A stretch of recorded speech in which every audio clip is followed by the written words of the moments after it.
All right, it's Alex Mendez again. We just did a little fixerooski. I am with Jon Green Correct. from the Gun Owners Advocacy League. And we were going over my knowledge of guns, which is cartridges, magazines that you put the cartridges in. Very good, very good. Very good. Then you have guns, handguns, firearms, rifles, pistols. Yeah, and all depending on the context. For instance, in Massachusetts, when we talk about firearms for licensing purposes, lawful gun ownership, a firearm is just a handgun. It's not a rifle. It's not a shotgun. It's not a machine gun. And then in other sections of law, if we're dealing with guns on school property, then the term firearm is all-inclusive. Okay. So it's interesting. It's gun law. Well, that's why I actually want to talk, because a lot of people talk about guns and they have no freaking idea what they're talking about. Very true. It comes off of a 100% visceral reaction of they get shown something terrible in the news, and they react like good human beings of saying, what can we do to stop this? Sure, it's all perception, exactly. Right? It's all perception. When we work with law enforcement and the legislature, it's my hope that everybody's first experience with a gun was breaking a clay target at their local trap and skeet club. Nothing but positive memories compared to somebody that was the victim or witnessed extreme violence where the perpetrator used a gun. Yeah. Right? So perception is reality. We get that. Yeah, and if you go over the numbers, yes, terrible things happen and they often involve guns, but people have been doing terrible things since the beginning of time. And they will, right? Cain and Abel. Exactly. So then what happens after that is that, what the heck is it?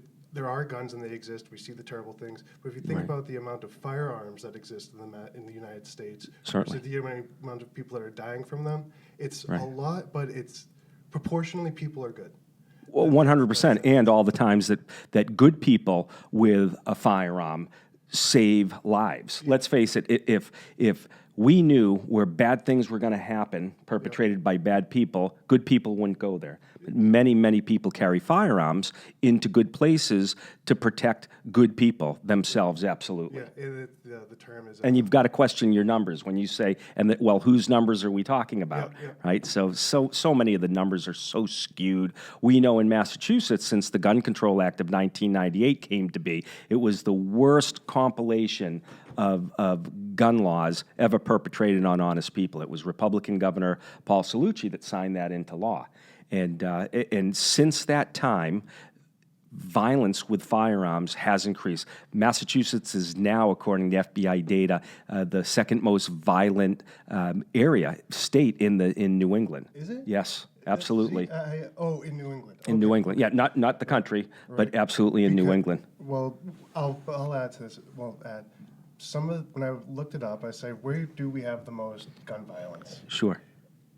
And we like to just call it violence, right? Because there's not car violence or bat violence or knife violence. Why is it gun violence? Right. It's just really, it's violence. Yeah, no, exactly. Yeah. And that's actually part of the point I was going to make. If you took a map of the poorest states and cities in the United States, you could literally overlap that with the place where violence occurs. Yes. The highest place with the most gun violence was Mississippi. Where was it? It was Mississippi, Alabama, and New Mexico. Those are the poorest states in the union. Sure. They have proportionately the highest. So that's. And I would also add to that, they most likely, and I haven't done the research on this, also have the most property crime, drug trade. Yeah, it all goes hand in hand. It all does. And actually, when I was in school, one of the teachers, she was a professor, and she was looking at the history of crime and our perceptions of crime in Massachusetts. And this was back when the high numbers of Irish immigrants were coming in. Sure. The same exact crimes of poor, broken, prostitution, public drunkenness, violence, all that.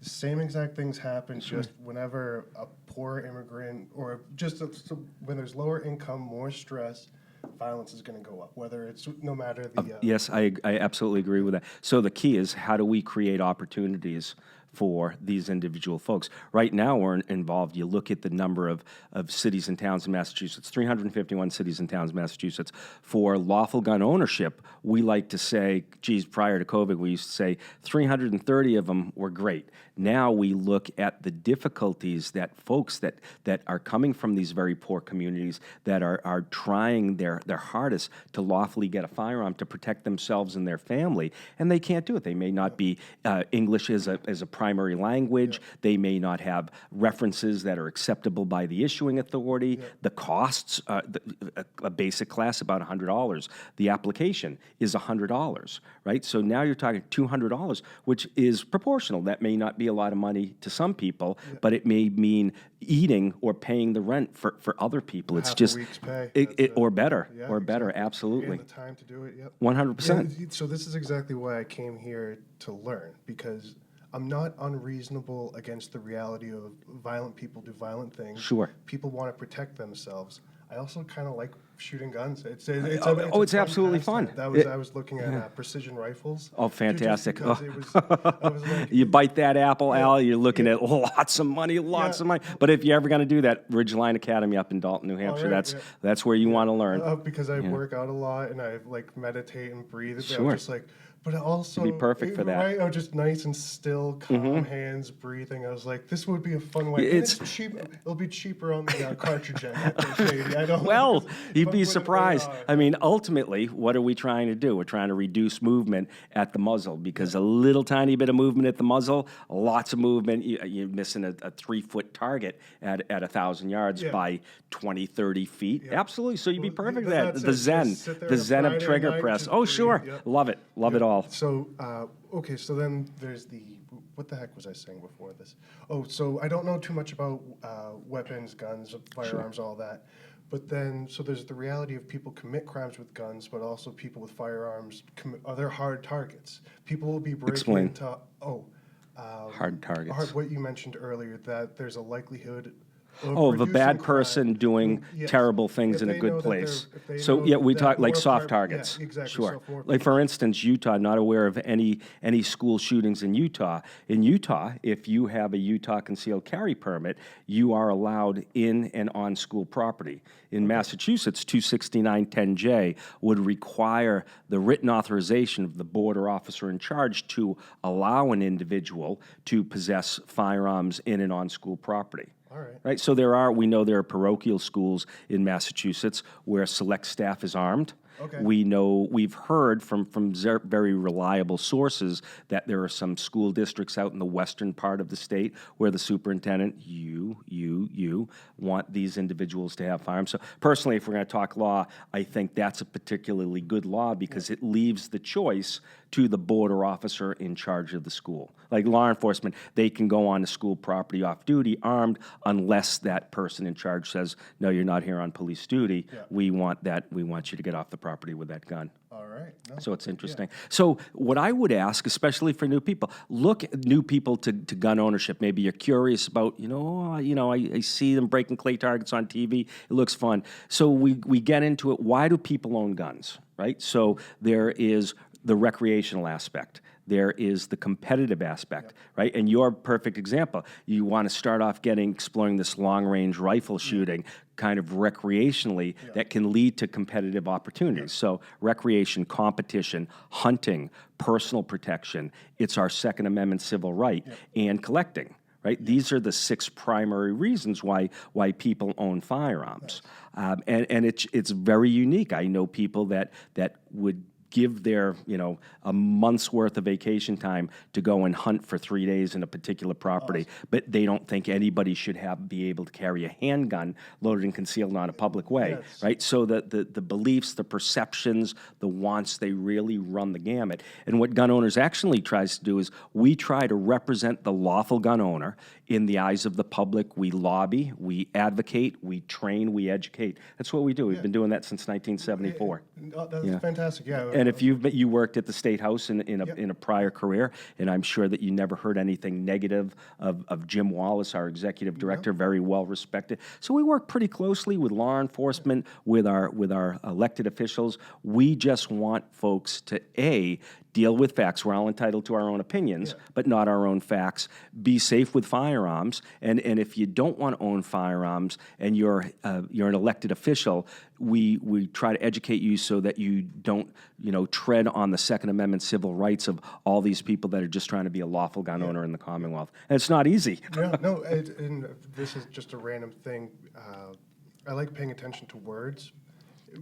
The words that people pro-gun people, it's a gun right, which it is. Yeah, some other people say gun laws, but I'm not picking. I'm just saying when you can, not in a bad way, but you can kind of tell which direction they're going to be coming. I consider gun ownership a right.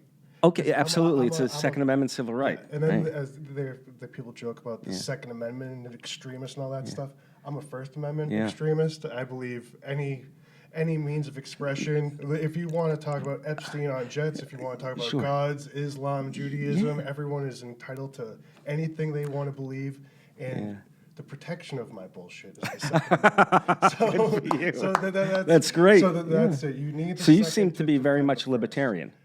More or less. Yeah, I agree. We're in good company. And We're in then, good company. Then the other reality that we have to deal with is there's the economic component of. If you draw maps of where handgun violence happens with young men, we can pinpoint certain areas. Oh, 100%. Yeah, and that's why with you, I want to learn about the gun law, the nuance of everything, because I think we agree in so much is that we can, if we have better health care in the United States, mental health care in the United States, and if we have better economic systems in the United States that eliminate poverty, that will have a greater impact on reducing gun violence or violence. Violence, sure. Yeah, violence than any gun. Don't disagree with you. I mean, look at what it was. It was Dukakis that closed down the mental hospitals in Massachusetts in the early 70s, and now we're reaping that choice now, and that's not a good reap. Just to go back with the words, I'm a personal believer. Listen, objects don't have rights. Humans do. So I don't use the term gun rights. I use the term civil rights. Right? It's a pet peeve. It's like when somebody says a bullet and they mean a cartridge, or they say a clip and they mean a magazine. Words matter, right? Words matter. So I'm a true believer. Listen, inanimate objects, they don't have rights. Humans have rights. Exactly. And it stinks because some people, they come with reasonable, they'll see the atrocities on TV. Oh, terrible. And we all agree, terrible. But then they look for the simple silver bullet answer of saying, well, just get rid of all the guns. You're like, well, that's not going to solve. So when they say get rid of all the guns, do they mean like all the guns? We're talking military and police involved, right? We work with a lot of people, and it's like, oh, I don't trust the government. I don't, especially when Trump was in office, right? Oh, I don't trust the government. I don't trust the government. Okay, you don't trust the government, but you want the government to have all the guns. And I don't want to make this out to be something that, but it's just interesting that the hypocrisy that people have that they don't even realize, right? So listen, one thing about gun owners, actually, we don't think everybody should have a gun. People you can't trust with a salad fork, let alone a shooting iron. But what we fight for every day is that good people have the choice as to whether or not they own a gun for the reasons that we talked about. And these silly magazine bans, they trust you with 10 cartridges in a magazine in Massachusetts, but 11 can get you 10 years in jail. And we're talking about a licensed individual here. So why 10 and not 11, or why 12, not 7? It's ridiculous. It's ridiculous. But going back to your point, okay, how do we solve these social issues to reduce violence with guns and knives and things like that? And that's a great question. I truly believe it means that good people have to step forward and help guide these young people that may not have guidance in their lives for whatever reason, right? Jobs, economics. Sure, jobs, but love, discipline, right? love. Recreational basketball, wrestling. We've done a number of programs inner city with small bore riflery and archery. I've always said when they took firearms. Now you have to remember, way back. You look like a pretty young guy. What 34. 34. Okay, just so I have 20 years on. I just turned 54 the other day. So thank you. It was a pretty good birthday, too. Even prior to my time, especially in Massachusetts, we had a number of high schools that had varsity riflery teams, right? You talk with folks that, 60, 70 years old. Oh, I used to take my rifle on the school bus, right? What changed, right? Don't tell me the technology of guns has changed. It really hasn't. The technology hasn't. The materials have. But socially, things have changed, right? Why does somebody lash out with violence because you said something negative about their boyfriend or their girlfriend, right? We need to instruct these people that that's not the way to handle that conflict. That's one.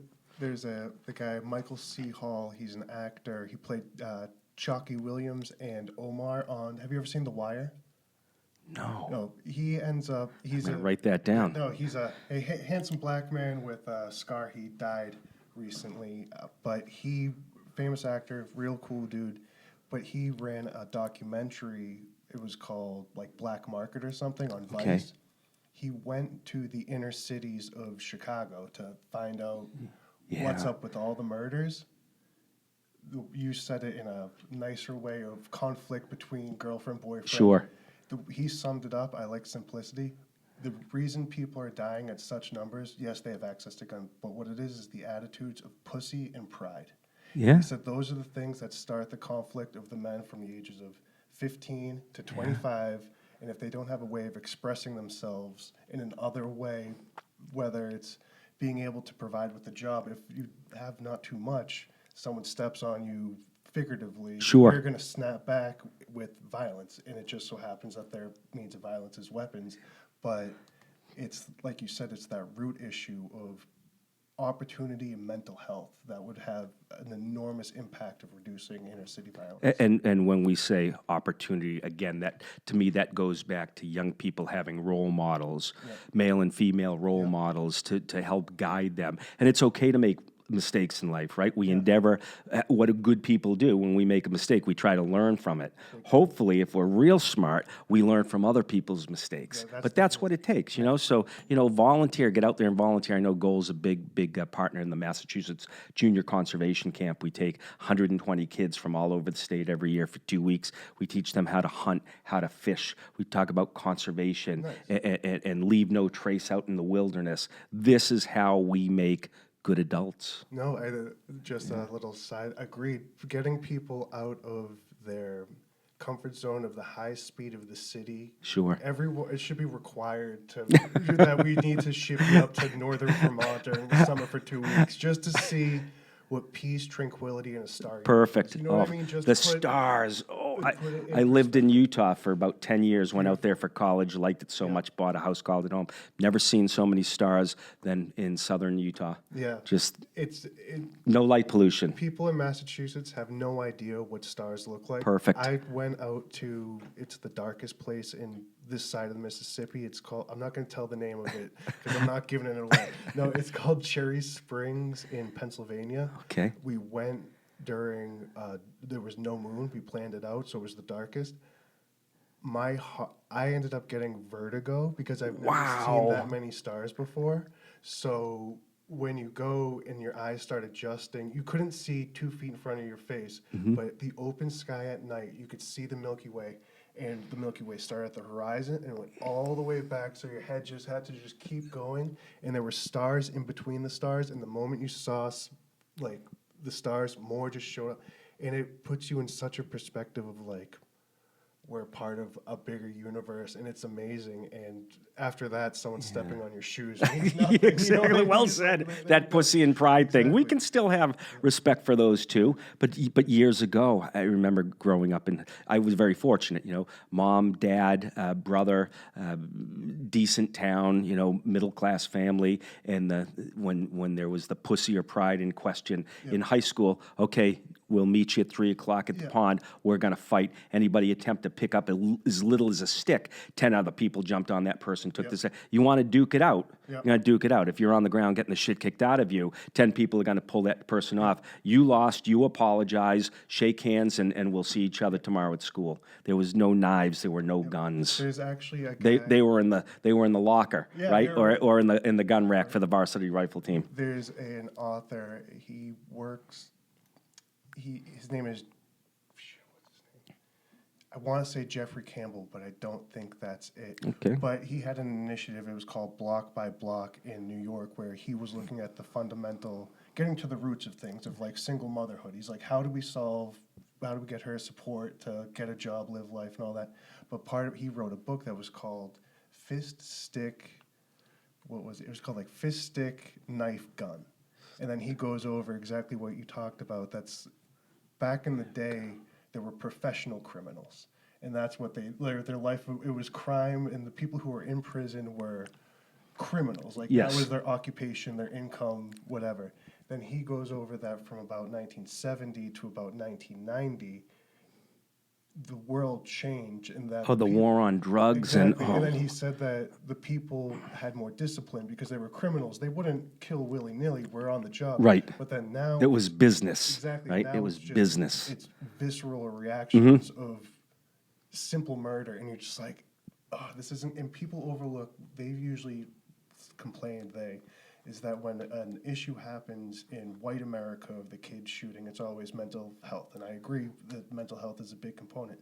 But people always ignore that we have a mental health epidemic in our inner cities, too. Oh, of course we do. If there's a 17-year-old kid with a gun who wants to murder someone, that's not a healthy human being. No, not at all. Someone who needs love, compassion, and attention. 100%. Not to be Absolutely. exiled. And I think that's the big underlying social problem we have.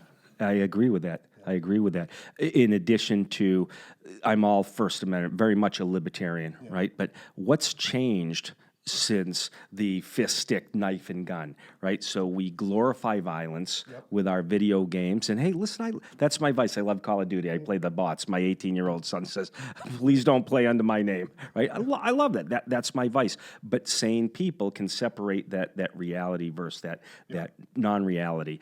Also, the medication of these kids. Being at the junior conservation camp, 120 campers, I'm just amazed, and I have no clinical professional experience.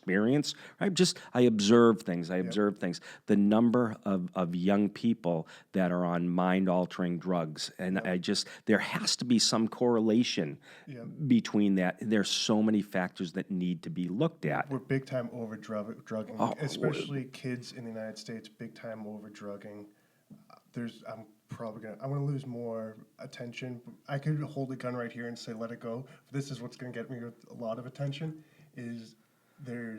We are over drugging women in this country. Over 1 in 5 women is prescribed it's about 2 to 5 women, almost half, are prescribed an anxiety or stress drug. And it's not because they're crazy, it's because we have a pill for every ill culture here. And it's so crazy that I had a girlfriend that she was a good, smart person, trusted. She was a lawyer, worked for the government, all this stuff. But she went in because she had a pimple. So she said something to her doctor, not her doctor, her PA or something like that. The person who does the like a facial, like the cosmetic thing. Okay. She was like, I have cosmetologist. She was like, I have a pimple or whatever, and I've been getting them. Instead of looking at all other things, the lady who did the facial stuff was like, well, you should go to your doctor. They'll give you an acne cream or something. My girlfriend, who's a smart person, ended up telling me later, she goes, well, I had a pimple and I ended up getting pills. And I'm like, well, why'd you get pills? She goes, well, I can't remember if they gave me a heart medication and the side effect is that's going to clear up my skin, or if it's a skin medication and the side effect is a heart condition. And I was like, so you have a pimple and now we're dealing with drugs and whatever. And a heart condition, And it's just as easy as they write drugs for that. Right. It's natural to get stressed and anxious in our world, and you look for help, and instead of help, they give you drugs. And it happens at all levels. We're over-medicating kids. We're over-medicating women. Moms, women. Yep, and men, hopefully they find other ways, but they also medicate, but that's certainly the pharmaceutical industry has hijacked a lot of our social areas. So like you said, we're putting too much sugar in our kids, so they're going crazy, and then we try to drug them down Exactly. instead of just... Yep. Here's one drug to counter effects the negative effect of the other drug that you're on. It's amazing. My dad's 88, knock on wood, he's still with me. Nice. And the amount of medications that he is on, one to, high blood pressure, one to lower the blood pressure. I'm like, just one, it's a scary thing. And you need to be so well educated on that. There's just not enough time. No, and it's where people have personal choice. You know what I mean? If it's for you, do it. But it stinks that there's the market incentive of selling more drugs instead of letting us human beings resolve our issues as we Very true. Very true. Like shooting precision rifles on Friday night. I was like, what can I do besides drugs to relax, meditate, stabilize? That was it. I tell everybody, listen, if you want to relax, shoot recreationally. Yeah. It may not be very relaxing, but you will. If you wish to be good at it, you will clear every other thought from your mind. Big time.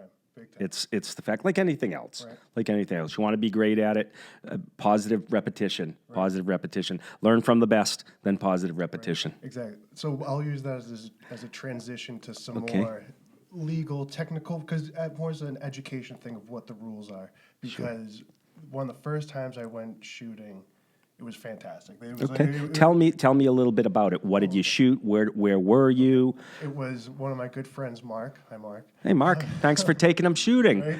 That's it. Actually, it was a fun day for me, but I never saw sadness in a man's face like this before. It was because he was getting all of his firearms ready because we were going to the shooting range. It was me, him, now his wife wasn't his wife at the time, and a couple other people, and we were like, it was like 2-3 girls, me, him, and another guy or something. We're like, let's go. So we end up going, but as he's packing up his guns, he has his favorite 9mm, like a Smith and it was like a Smith and Wesson. Sure, I suppose everybody has their favorite gun. Exactly, and he was talking about like how he wants to get the wood-plated handles, just and like how to do it. He was like, it's his baby. He opened up the bag, something like a lube or something, exploded. Opened. It was just like rusted. I saw him open up the bag, and he just looked. And I was like, "What?" And he was just like cried, shed a tear. What do they say? Rustin politicians are guns' worst enemy. Yeah, exactly. No, I agree. So that it happened, but just seeing like the pure sadness on his face, I was just like, I get it, man. I was like, you appreciate it. I have my favorite guns, but I don't know if I've ever shed a tear over. You know, it's a gun, it's a tool. We'll maintain it, and when parts need to be replaced, we'll do that well. I think the part of the dichotomy was how happy he was talking about how he was gonna like amp it up. He was like, it's set back a few $100 now. At least. Right. Then we brought it to the ammo store. He turned it in. They were gonna clean it, refurbish it, all that. So we end up going, and was it a private club? Was it a commercial range? Okay. It was a private club. In Massachusetts? Yep, I can't remember the name of it. It was outdoors. Okay. And it was. Do you remember what town? I want to say Holbrook, but I know it's not Holbrook. So it could have been Holbrook, could have been the Hanson Club. Could have been Hanson. Yeah. Hanson. We have close to 200 rod and gun clubs in Massachusetts, not to include 6 commercial ranges. Not a lot of people know that. Nice. Yeah. No, that's. Has my microphone been off this whole time? My microphone has been off this whole time, I think. No. This is funny because you were talking about a mulligan. Hello. Hold on. Hello.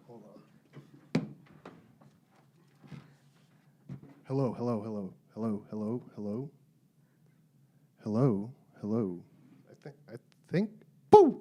Yeah, I'm on. I'll just have to do it in post. It's just scary, right?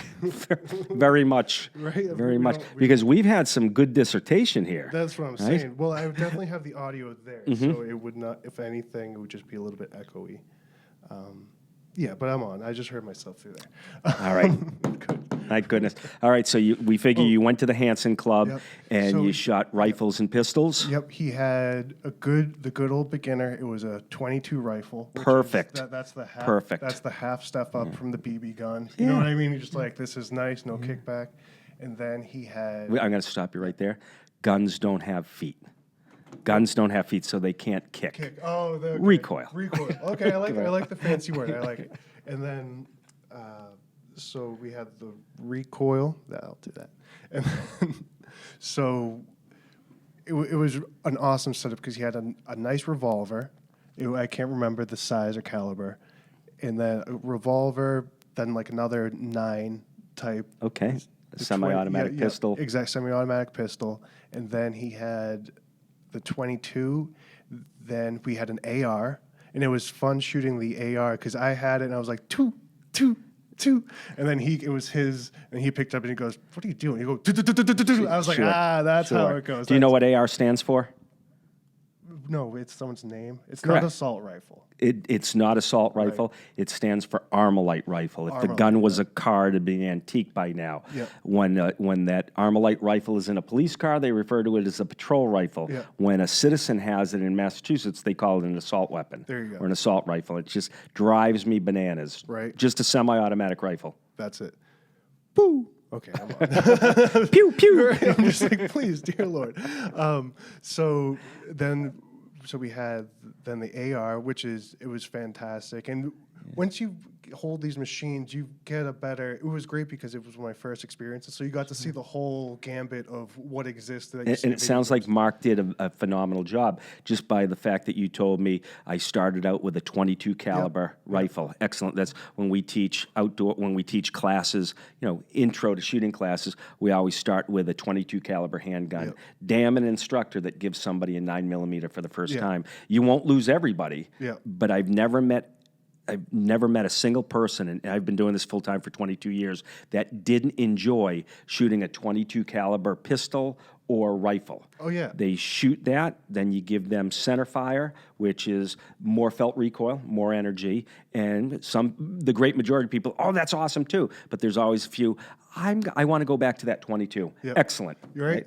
We had one lady, she was the organist in her church, loved this. Her family dragged her to take a gun safety class, dragged her, sitting right in that chair, right in front of us, just to scowl the whole beginning of the class. By the end of the day, this person was shooting an AR-15 rifle at steel plates, and I'd say, "Judy, you just hit the steel plate. What does that mean?" And she'd say, "An angel just got its wings." There you go. Right? Because recreational shooting is fun, and you're the perfect example of that. Right, big time. And then what other do we have? Because it's something genetic, I think, in human beings of hitting a target. I never thought of it that way. The same way someone hits a basketball Sure. shot, the same archery. And the way we root for those things, I think it meant that as a team, as a tribe, we were going to eat. So that's why I think very interesting. That's how you get 50,000 people cheering on someone to kick a field goal, because that means if he's precise, we win. Eat. And eat. Evolutionary speaking, it was hitting a mark with a spear or rock or something. Yes. And that was food. So it's something very genetic of us. Very interesting. Because we're so upset when we don't hit it. Think about that. So that when you hit it, you're like, that's it. And then we understand that dopamine. Exactly. It's very, very genetic, I think. Interesting. Right? So then what else did Mark have? Then the other one he had was a shotgun. That's pretty much going to a long range shooting range with the shotgun. You're just like, it's 10 feet away. I shot the shit out of it, but I don't. Now, people often they think, oh, if I get a shotgun for home defense, I can shoot across the room and anything on the other side of the room, I'm going to hit. That's patently false, right? The greater the distance from the muzzle, all depending on the size of the restriction, we call that a choke on the end of the shotgun, allows that pattern to expand, or it might keep the pattern much more tightly and controlled. Right? So they're unique tools is probably the best way to put it. But I'm glad that you had a good time in this recreational setting. Try to compare that to somebody's first experience with a firearm as they look out their front window and they see these criminals getting in a gun battle, feet in front of them. Violence. It's just, you wouldn't wish that on your worst enemy. Right. I have to mention this last weapon because this one was the funnest, which is why I was just like, I like this precision rifle. I think it was like a Cold War relic, and it was a bolt action rifle, like a Soviet bolt action rifle. That thing had power and just a nice, Just Okay. that bolt action, the sound, the clip, it's like everything you see. And it just felt so, the precision in it. And it was a big cartridge. Oh, and when that Iron thing, when sights. it Sure. was boom when it went off and you saw that cloud of smoke, she was like, yep, whatever it was supposed to do, it did. Now imagine running and loading and firing that Yep. gun, in Arctic temperatures, No way, man. sub-degree temperatures, right? While people are shooting back at you. That's it. War. Oof. And I always get the feeds, and you look and you just see some of those during the World War II, those snipers between Finland, the Soviets and the Germans, that was next level. It's the marksmanship is, the war definitely took a big level up that way. And then what else? And now with the right equipment, people are hitting steel plates at a mile. Yeah, Citizens. right. Well, I was looking at when I was looking up the precision rifles, they were just like, yeah, 4,000 yards or something. And they were like, that's. I was like, what, how far away? What are we shooting here? I hit a steel plate at 1,000 yards at a class up at Sig Sauer Academy a few years back, and the plate was 4 feet by 4 feet, hanging from a big structure. And you fired the gun, bang, ding, because the bullet had to travel, and then the sound had to travel back. It was just the most interesting thing that I recollect. There you go. Right? Amazing, amazing.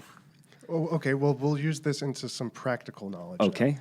When I did go shooting, as much as I enjoyed it, this is what went off in my brain. It was when I had one of the bigger handguns, had it, and the target was only like 20 feet away. It took, go, choo, choo. I go, we shouldn't be able to just buy this at Walmart. So go over, what are the laws in Massachusetts? Let me ask you why we shouldn't be able to buy that at Walmart. Okay, you shouldn't just be able to buy it as easy as a candy bar at Walmart. Okay, you can't. Well, no, that's why I'm saying there's a limitation, and I don't know where to draw the line. Okay, so that's a great segue. So let's first talk about federal firearms law. Federal firearms law is fairly easy to understand, right? So there is a list of prohibitors, right? So if you smoke marijuana medicinally or recreationally, you can, under federal law, own and possess guns. Okay. If you wish to own a rifle or a shotgun, you have to be 18 and not prohibited by federal law. So what would prohibit somebody that's 18 from buying a rifle at Walmart? Well, if they've ever been found of a state crime punishable by more than 2 years. In Massachusetts, that could be an OUI or DUI after July or May of 1994.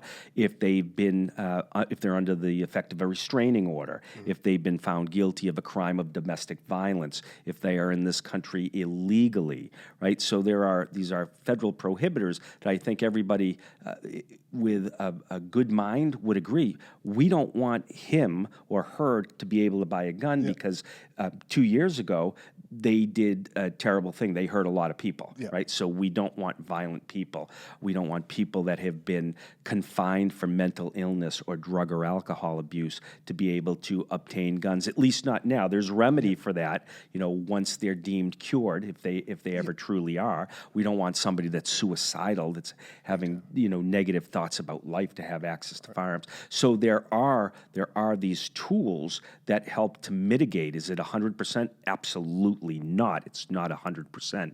But we have to learn to balance that between this God-given, this Second Amendment civil right, right? So in Massachusetts, you want to own a rifle or a shotgun, and you can't buy an AR anymore unless it's an old AR, and you have to be 21. In other states, just because of state law and enforcement acts and things like that. In Massachusetts, if you wish to buy like that Soviet rifle that you spoke of, if you wish to buy that in Massachusetts legally, you have to take a gun safety class. There are 29 approved gun safety classes approved by the colonel of the state police. Some of these courses, hands-on, you learn how to unload, load, fire different guns.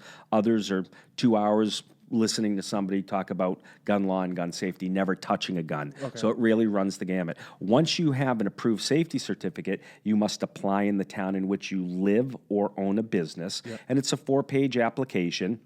So the class can be anywhere between a free Massachusetts Hunter Education course, which is by statute accepted as a basic firearm safety class, even though it's non-live fire, Or you could pay upwards of $300-400 for another type of approved basic firearm safety class. Then the application, 4 pages long. New applicants are required to fill out the first 3 pages. To apply, they call it a licensing fee. That's $100. You have to apply in the town in which you live or own a business. Now, currently, 351 cities and towns in Massachusetts, I would say 250 of them, great chiefs of police, great licensing officers. They have a job to do. They need to enforce the statutes and the regs, and you have a job to do. You need to follow those statutes and regs. The law states that from the time the application and payment is accepted, the issuing authority has 40 days to issue or deny a license. We now have, I would guess, somewhere around 100 communities that are in violation of Section 131E and are causing people to wait much more than 40 days. But the law states 40 days is a shall thing to do. So it's aggravating, to say the least. Once they get their FID card, at 18, they can go into a Massachusetts gun shop or a gun shop in another state and fill out the form 4473. That's the federal NICS check. Right? You write down all this information: where you were born, your name, your social security number, your physical description, and then are you the actual buyer of the gun? Have you ever been committed for a crime of domestic violence? Are you under current charges for domestic violence? Have you ever been found guilty of a crime punishable by more than 2 years? Do you use marijuana? Were you discharged from the military dishonorably? Are you in this country legally or illegally? So they take that information, they run it through all of the databases that are available to the FBI and NICS, and if it comes back as a proceed, then in Massachusetts, before you leave the store, the dealer has to report, the state calls it registration, it's not registration, has to report to the Firearms Records Bureau that you are now in possession of this rifle or shotgun. Yeah. So that's the mechanism to be able to own that rifle or shotgun in Massachusetts. All right. Right? So it requires licensing fees. It requires some modicum of training. And I will say on this, goal is 100% for training. That's all we do. We train. We are 100% against government-mandated training for a Second Amendment civil right. Okay. Because so you're against the mandate? We're against that government mandate. Okay. Sure. I get that. But yet we offer training. Sometimes that training is free. There's free training. Well, yeah. We urge, listen, shooting is not hard, but it's not innate. Yeah. Right? Well, and then people say, well, safety, all these gun accidents. Name a gun accident. What problem is government trying to solve? Yeah. Well, that's because in my brain, this is exactly why I'm here, because in my head, if you have to have at least do a driver's test for sure, but driving is not a constitutionally protected right. Agreed. Yeah, and that's people say we should treat guns like cars. Oh, really? Yeah. Okay, so I can go out and buy a massive 4-wheel drive truck, or I can buy an electric car. Yeah. But in Massachusetts, if we're going to make the synonym of the AR-15 as a massive truck, well, I can't go out and buy that AR-15 now because the Attorney General created these enforcement acts, right? So we don't want to necessarily treat a civil right like a non-civil right. No, and that's exactly because that's a reasonable. But if you want training, there are people that will train you, Yeah. and sometimes free. People that can't afford. That's what goal's for. What in Massachusetts is you mentioned that some people have the online training and then some people have hands-on training? No. Oh. So currently there's no online training available. There was for a short time. So when we look at early COVID, Governor Charlie Baker shut down. He canceled the Second Amendment civil right in Massachusetts. He shuttered the gun shops. Yep. He shuttered the gun clubs. Yep. He took away our ability as a state certified instructor. It's a privilege to be able to do that. He took away our ability to conduct courses. Yep. We were able to solicit the colonel of the state police to allow online training for a very short window. It was less than a month. And you could offer some sort of online training where it was all done by Zoom, something similar. And that would allow one to then obtain the Massachusetts Basic State Police Certificate and then apply in the town in which they live. The problem was that no police departments were accepting applications or interviews or doing photographs or fingerprints.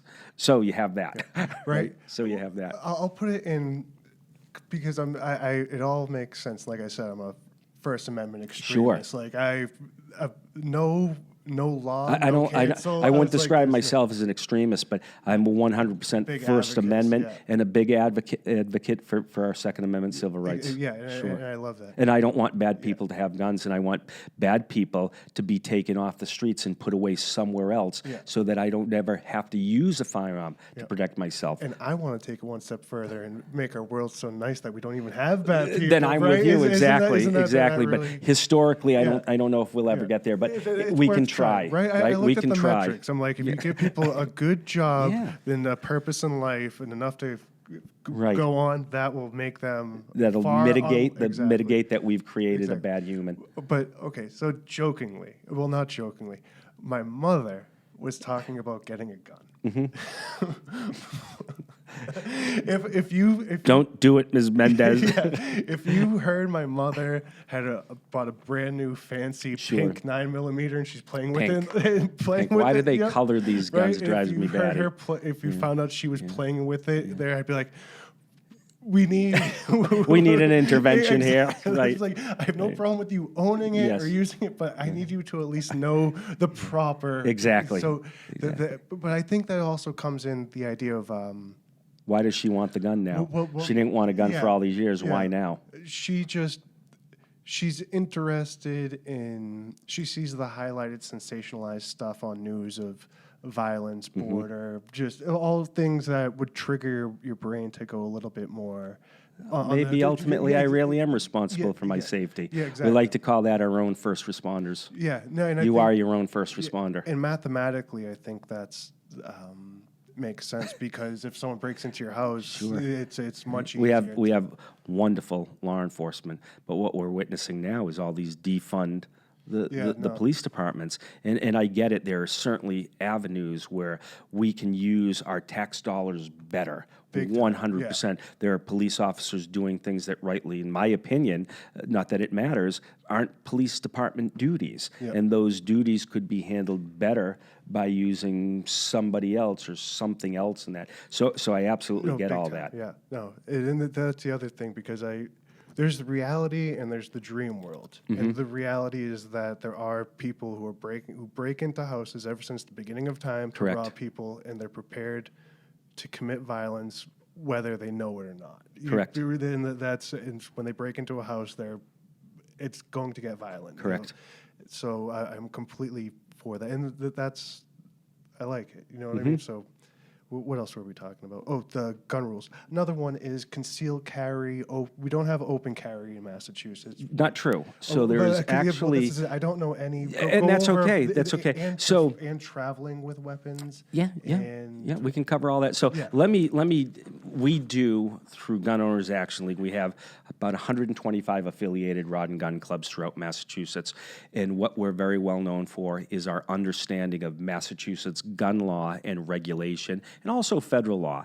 So currently my number one job here at Goal is I travel the state and I speak and lecture to people at rod and gun clubs and community rooms. We're hosted sometimes by local police departments. Let's bring Goal in to explain gun law to our department and to our citizens, right? If we do a good job explaining gun law, good people, and what I mean, a good person is not necessarily somebody that's always 100% abiding by the law.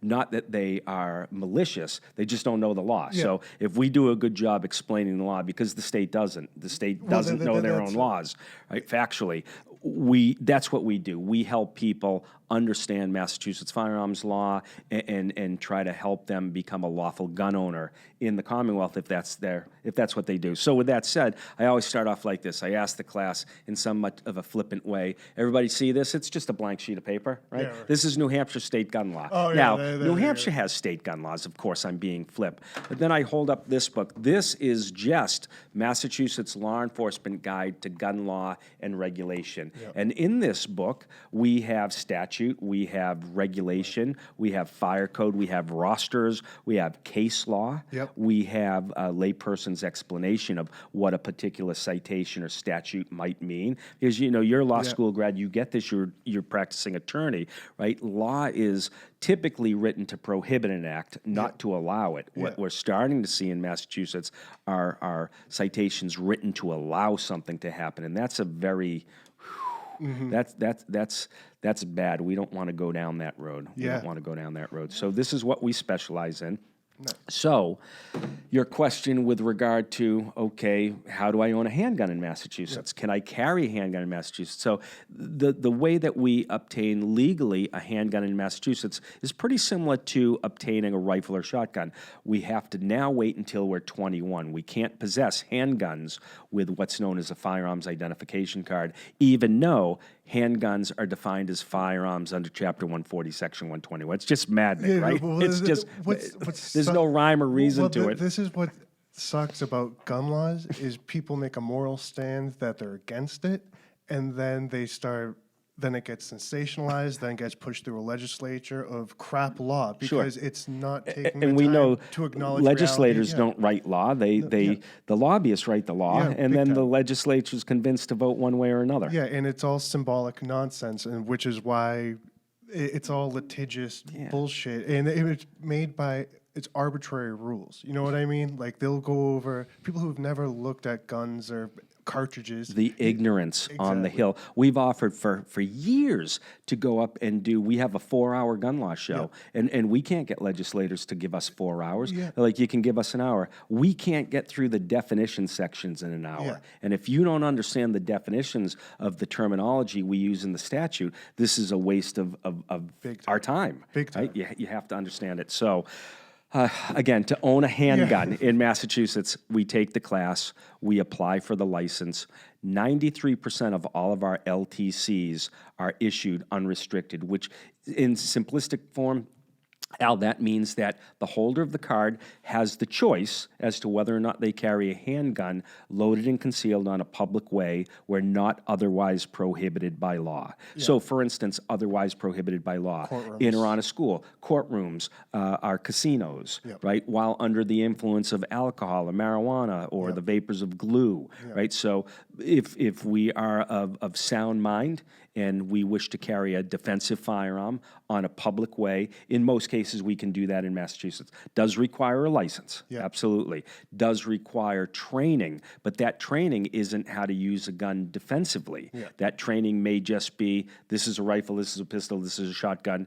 These are some of the Massachusetts gun laws. We know a lot of people are getting their LTC without ever touching a gun, let alone firing one, right? Morally and ethically, in our opinion, that's a problem. Agreed, but again, it goes back, we're not for these state mandates. Yeah, right. And I can agree with that because I'm trying to wrap your head around it. Well, that's because I get it as a right. You're like, we're taking the position that the government shouldn't be confining this rule, and I get that 100%. And at the same time, we're offering classes, and if you can't pay for a class, we'll teach you for free because this is how we make Earth a better place. And right? I think that's morally, ethically, I think that's a real.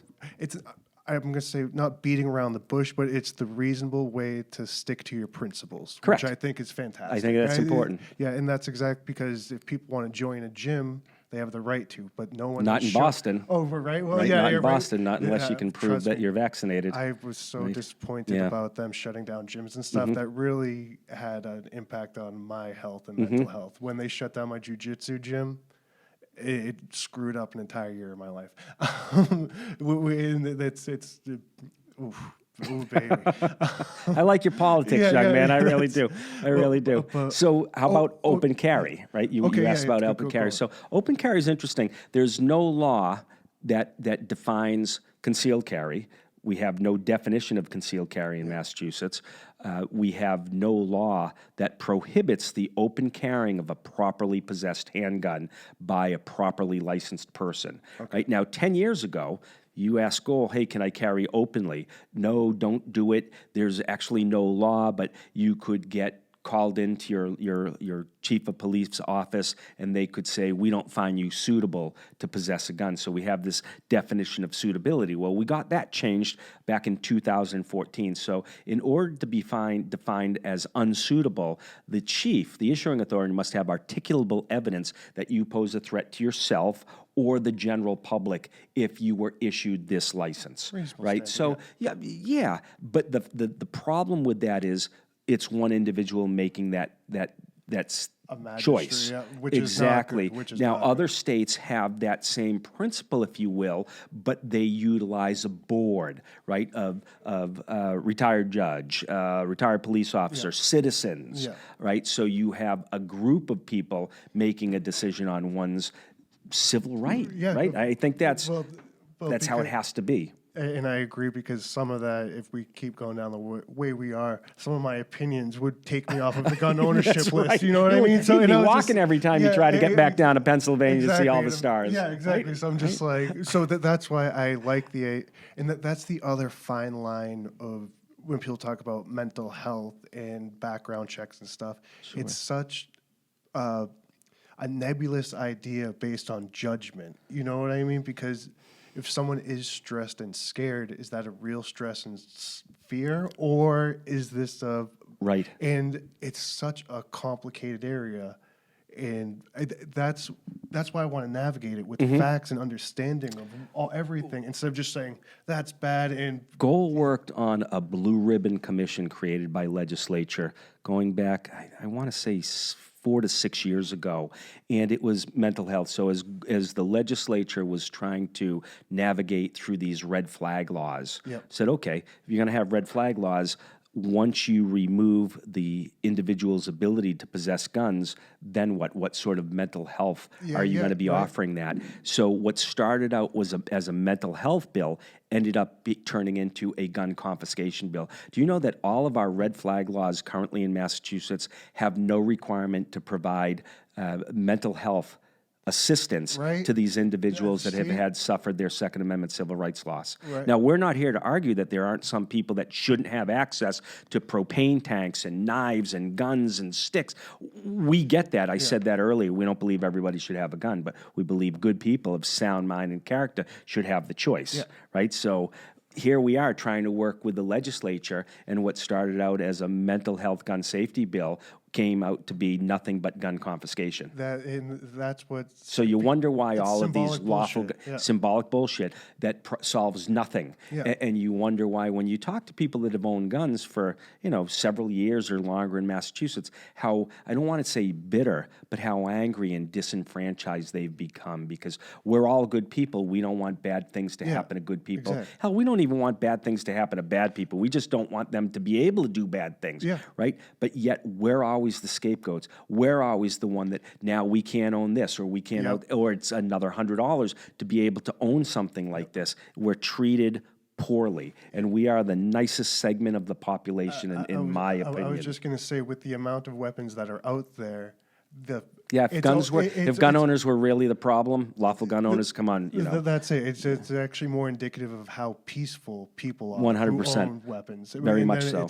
With great power comes great responsibility, and these guns, they're very powerful. You described it perfectly with your trip down to the club. And that's it. And I like it. And that's exactly it, the balance. And shame on you, legislatures, for not. Most of them. Right? Well, most no, of because them. there are the two components. There's the weapon control, you know what I mean? Sure. And then there is the fundamental, like you said, it's a tool. The tool is useless without the individual.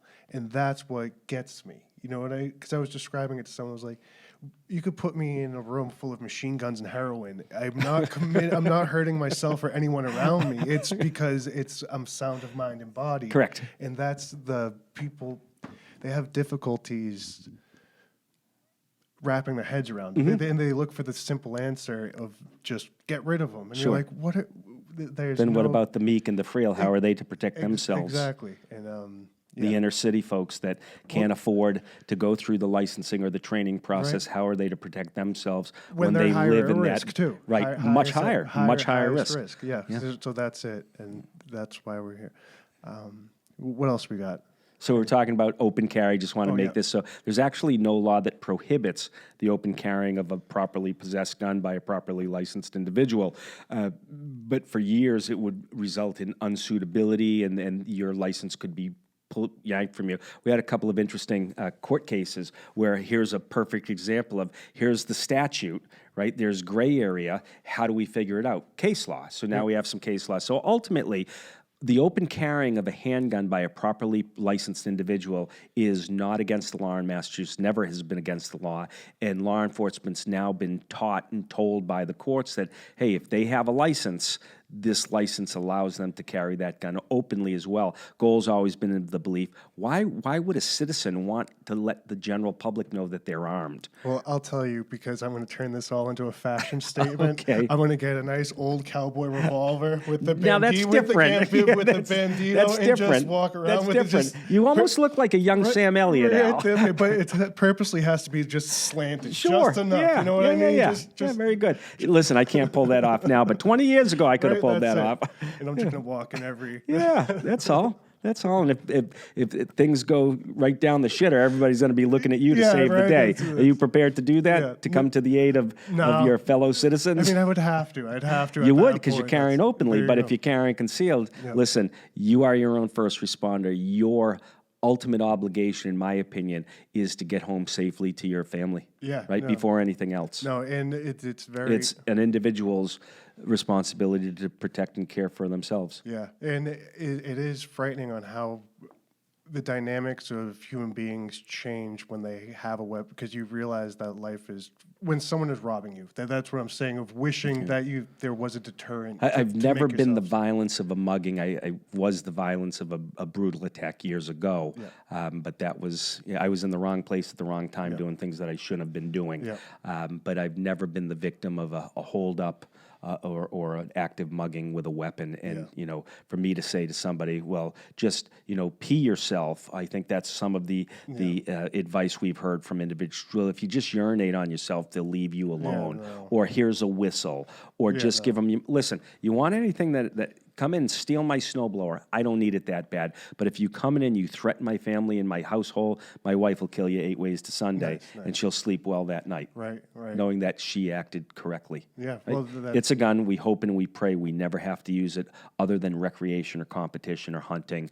But ultimately, it's the tool that makes people equal. Big Right? time, yeah. Sam Colt called it the great equalizer, and it was true. And no, it is true, because I think people, until they get robbed or something, Right. when they're the victim, until then they don't realize the power of having that peace of mind and Sure. protection.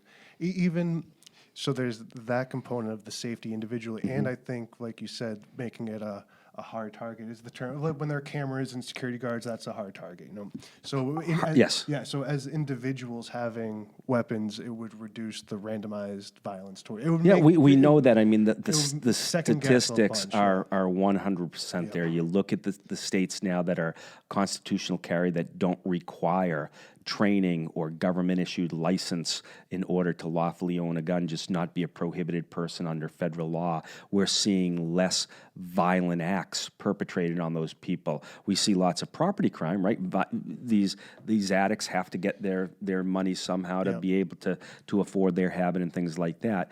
But what we see is that crime, that property crime, being moved around to different neighborhoods and to different states and things like that. We didn't see these violent protests that erupted into riots and property damage, in the middle of, some of these states and locales that have high gun ownership. I remember looking at a documentary, I think, and don't quote me on the state, but it could have been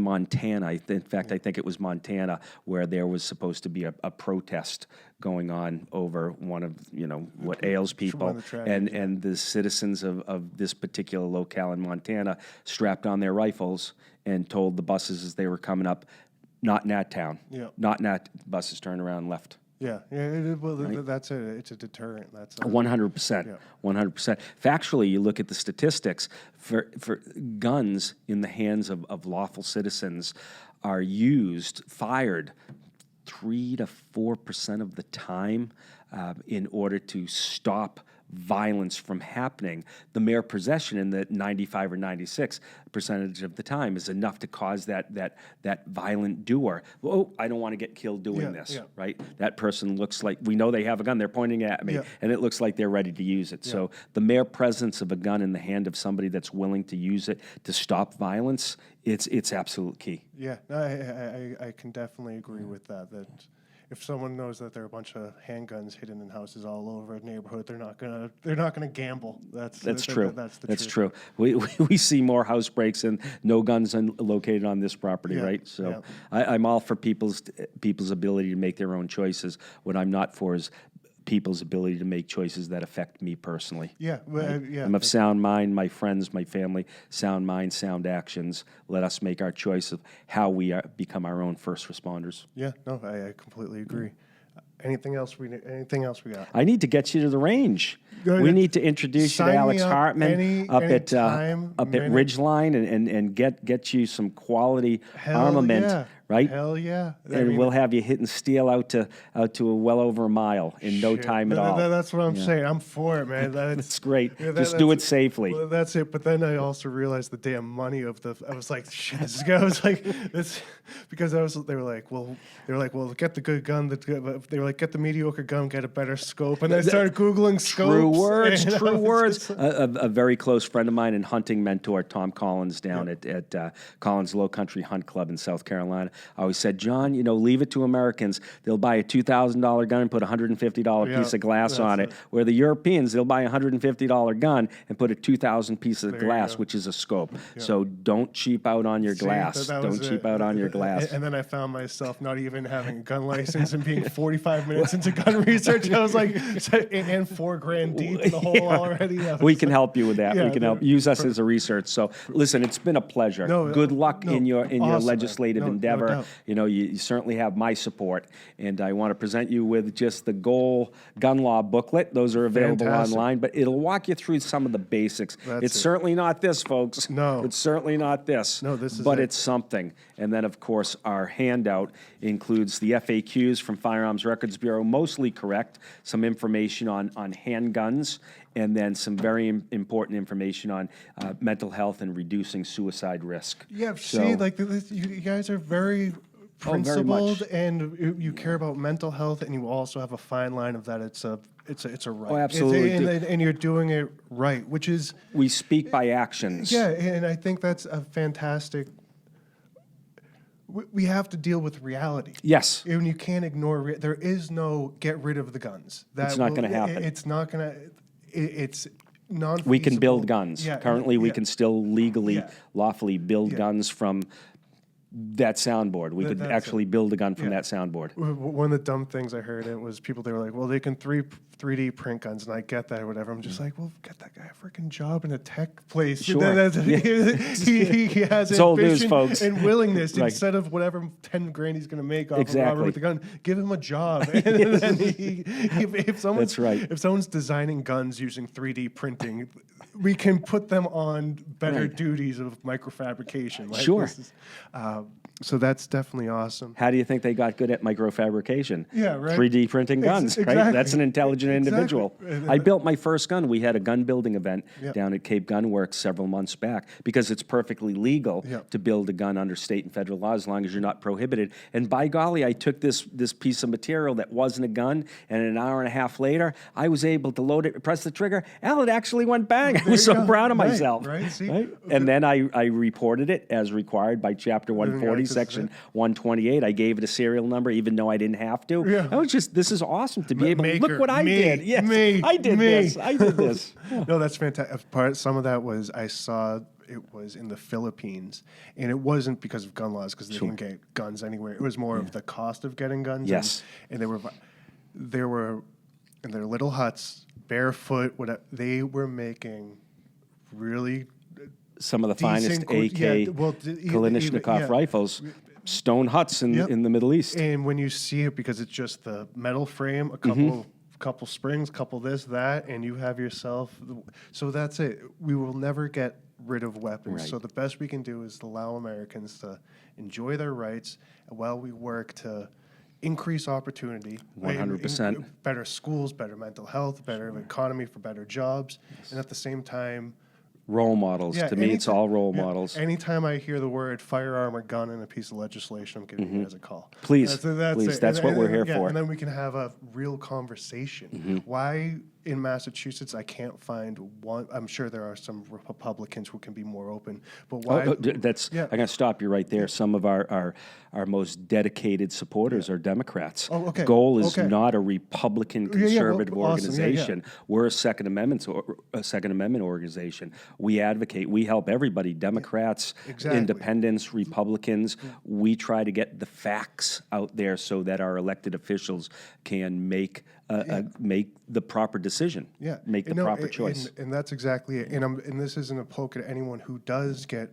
viscerally upset when they're shown tragedies on TV involving guns. We should all be upset at that. Exactly, and that's why. How can you not be? Exactly. So Question is, how did they get channeled- that gun? or channeled- Should they have been out on a public way prior to that, or were they convicted violent felons that served 6 months in jail and have been arrested this many times? I get it. Yeah. How do we prevent them from becoming violent? Exactly. And that's where the love and the having opportunities for little kids to teach them how to be great, because we're all great. Exactly. We just haven't 100%. determined what's great Hell about yeah. us. Hell yeah. And I think that's the way that we're going to leave it. This is fantastic, and that's it. Excellent. This went exactly as I hoped it would. You and I both. You Right, and I John? both. It's So been a thank pleasure. you so much. This is great. If you have any questions, go to Jon Green at Goal, Gun Owners Action League, and that's it. This was freaking awesome. Excellent. JON@goal.org. And then someday you'll see me putting some. I'm going to be some your hot coach. metal down the lane. I'm going to That's be your it. coach. Hell yeah, I'm for it. All right, everyone, thank you so much, and we'll talk to you later. Bye. Thanks. John, that was awesome. Excellent. I'm glad you enjoyed it. Good discussion.